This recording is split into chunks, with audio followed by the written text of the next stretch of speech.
Welcome to the deep dive.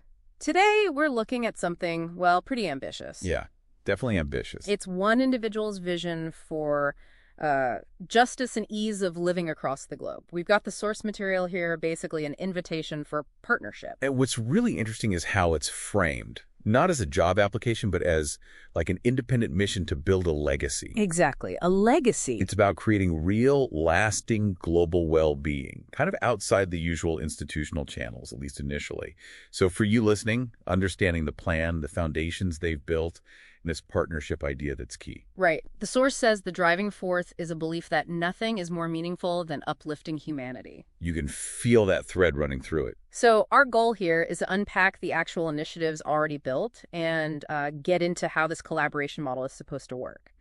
Okay, so the core mission is clear: promoting justice and ease of living globally. But the path is interesting, totally independent. No big institutional backing from the start. Which links to this call for partners, right, to scale up. Precisely. And to make it real, they've actually built some foundational structures. 3 distinct communities. First is Alnas. Our sources call it a global democratic community platform. What's the angle there? Inclusive governance. Well, Alnas means the people in Arabic, which is a clue.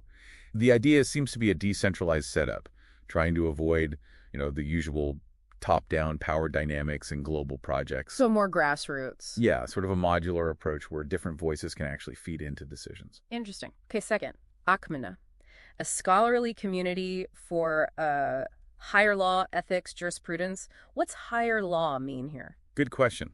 Akrmna itself suggests nobility, generosity, and higher law, as defined in the source, isn't about specific national laws. It's aiming for a universal ethical code. Based on what? Based on inherent human dignity. It's meant to be a kind of philosophical anchor, transcending cultures, a global standard for justice. Got it. And the third community, Alirada, that's engineering-focused, sustainable infrastructure. Right. Alirada, the will, or determination. This is the practical side. Sustainable engineering solutions. Like what specifically? Things like modular design, using local materials for quicker, ethical deployment, advanced water purification, sustainable housing, maybe decentralized energy, tangible stuff for, as they say, human dignity and ease of living. Okay, so you have these communities as a base, but then they moved into shaping minds and culture too. 3 research and media projects. Makes sense. You need both structure and, well, ideas. Let's start with the advice. It's described as distilled wisdom from different religions. How's it different from, say, just reading sacred texts? The advice seems designed to pull out the universal ethical threads from many traditions. Not focused on one dogma, but on shared wisdom for practical living. Kind of a non-sectarian guide. Aiming to unite rather than divide, maybe. Seems like it. Focused on moral action. Then there's global dynamics, a synthesis of academic majors. Sounds broad. It is broad, but the interesting part is mapping the links between fields. You know how neuroscience might inform urban planning for community well-being, or climate science connects to economic policy. Ah, so it's about the connections we miss. Exactly. An interdisciplinary map to tackle complex problems. Seeing the world as integrated. And finally, bless the Quran, a poetic English translation in song form. That sounds unique. Very unique. The idea, it seems, is that standard translations can lose the emotional punch, the spiritual feeling. So this tries to capture the experience. Right. Through poetry and music, aiming for resonance across cultures, regardless of background, using art as a bridge. Okay, so with all this built, the big question is scaling.